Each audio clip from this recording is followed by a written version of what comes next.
সূরা আসরটাতে একটা উদাহরণ দিব, বহুত লম্বা তফসির আছে। শুধু আসর শব্দটাকে নিয়ে তফসির করলে অনেক সময় যাবে। একটা উদাহরণ দিব, বুঝে নেবেন।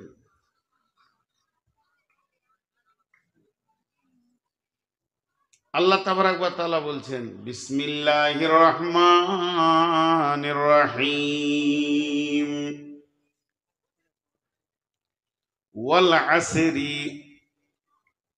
ইন্নাল ইনসানা লাফি খুসর, ওয়াল আসর ইন্নাল ইনসানা লাফি খুসর ইল্লাল্লাযীনা আমানু ওয়া আমিলুস সলিহাতি ওয়া তাওয়াসাউ বিল হাক্কি ওয়া তাওয়াসাউ বিস সবরি।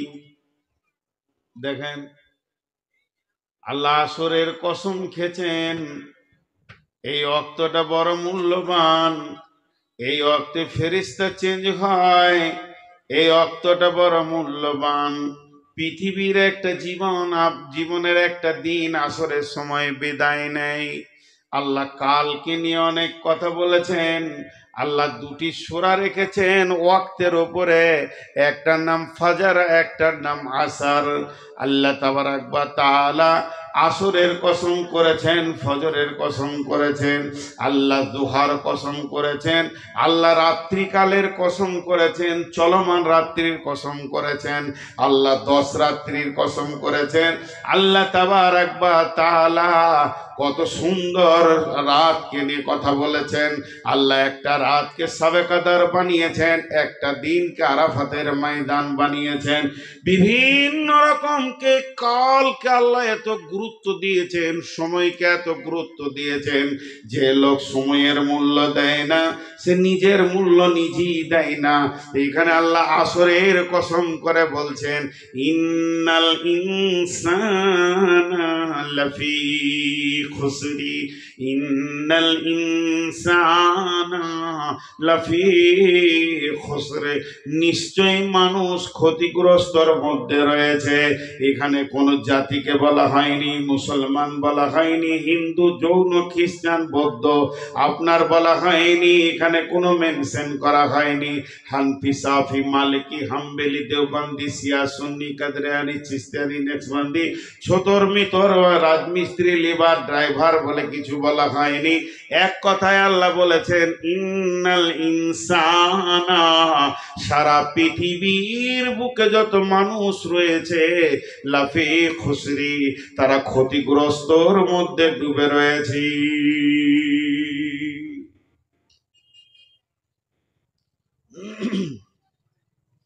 আপনিও ক্ষতি, আমিও ক্ষতির মধ্যে আছি। এই দৃষ্টিটা কার? না আল্লাহর। এই দৃষ্টিটা কার? আল্লাহর। এটা কোনো মানুষ বলেনি, কোনো মুফাসসির বলেননি, কোনো জিবরাইল বলেননি, কোনো নবী বলেননি। আল্লাহ আসমান থেকে বলছে, নিশ্চয় মানুষরা ক্ষতিগ্রস্তর মধ্যে রয়েছে। আর আল্লাহ ক্ষতি বলছে মানে ওটা জাহান্নাম। আল্লাহ ক্ষতি বলছে মানে আপনার ব্যবসায় লাভ লস হচ্ছে, এটা বলেননি। আল্লাহ ক্ষতি বলছে মানে ওটা জাহান্নামের কথা বলছেন। আল্লাহ কি বলছেন?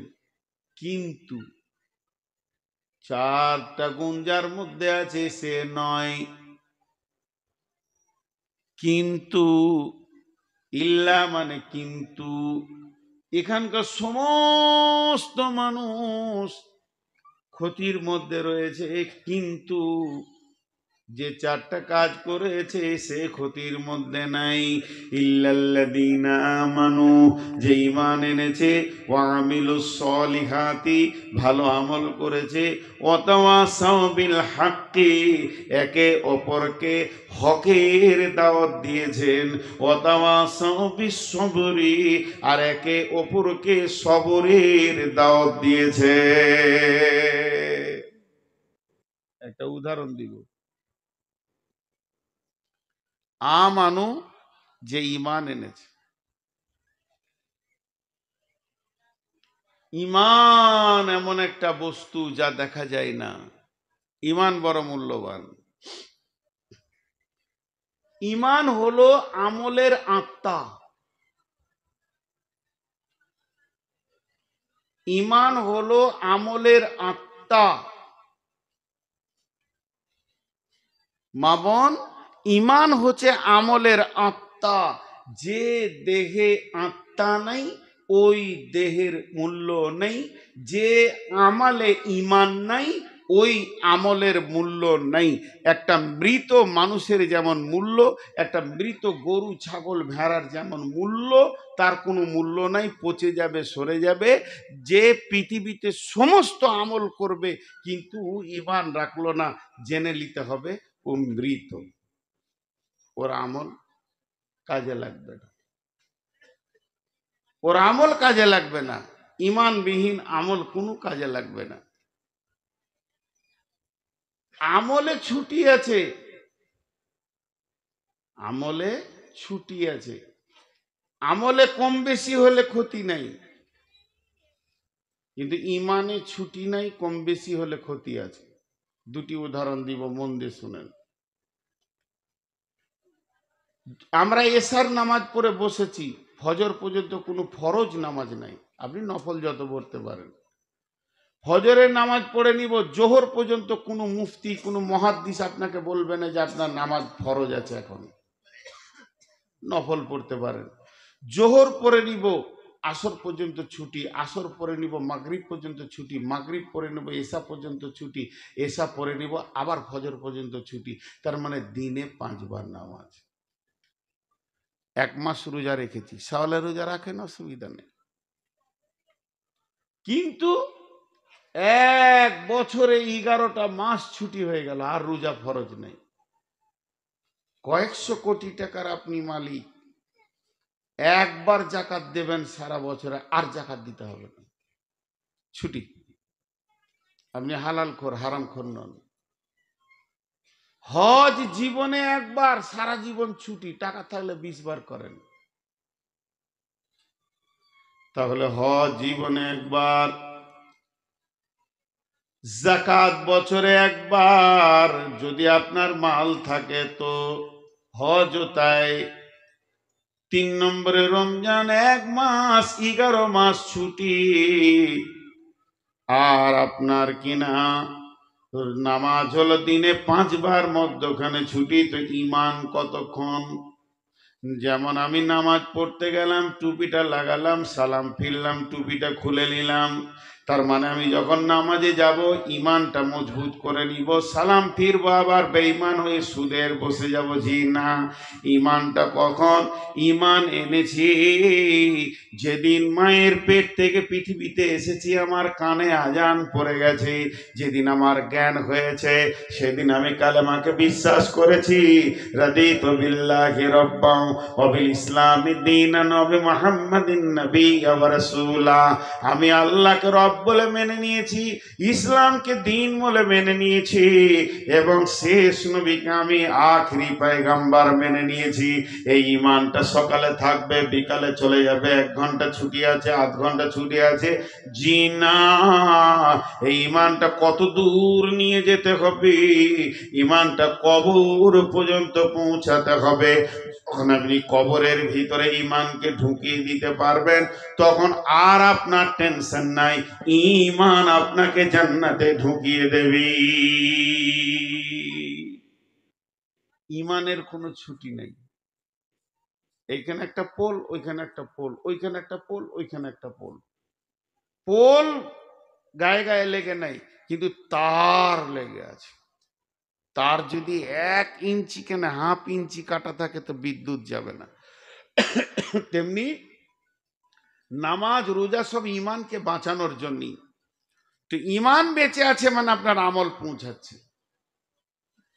এবার আমলে কম বেশি হলে চলবে, কিন্তু ঈমানে চলবে না। এর একটা উদাহরণ নেন, বিরাট বড় মসজিদ, বিরাট বড় মসজিদ, 80টা ফ্যান আছে, 62টা বাল্ব আছে। কত বড় মসজিদ? জুমার দিন 80টা ফ্যান আছে, 62টা বাল্ব আছে, দেখা গেল 3টি বাল্ব কেটে গেছে, চলে যাবে। দেখা গেল 4টা ফ্যান চলছে না, চলে যাবে, অসুবিধা হবে না। এগুলো হলো আমল কাজ। বাল্ব আলো দেবে, ফ্যান হাওয়া দেবে। 4জন দিচ্ছে না আলো, 6জন ফ্যান হাওয়া দিচ্ছে না, চলে যাবে, চলে যাবে, চলে যাবে। এগুলো হলো কাজ। আপনি নফল পড়তে পারেননি, সুন্নতে 2-1 বার ছাড়া গেছে, চলে যাবে, চলে যাবে, চলে যাবে, অসুবিধা নাই। নফল দান করতে পারেননি, হালকা করেছেন, চলে যাবে, চলে যাবে, চলে যাবে। আমলে কম বেশি হলে চলে যাবে, কিন্তু ঈমানটা হলো ওই মসজিদ থেকে পোলের যে কেবেলটা আছে, এটা যদি 1 ইঞ্চি কম হয় চলবে না, চলবে না। তো ঈমান আকীদা এত মজবুত হতে হবে, যদি ঈমান আকীদার ভিতরে ত্রুটি থেকে যায় তো চলবে না, চলবে না, চলবে না। আপনার ব্যাগে যদি বাচ্চা ছেলের চাটনির টাকা 20 লক্ষ থাকে, আপনি একটা পান খেতে পারবেন না।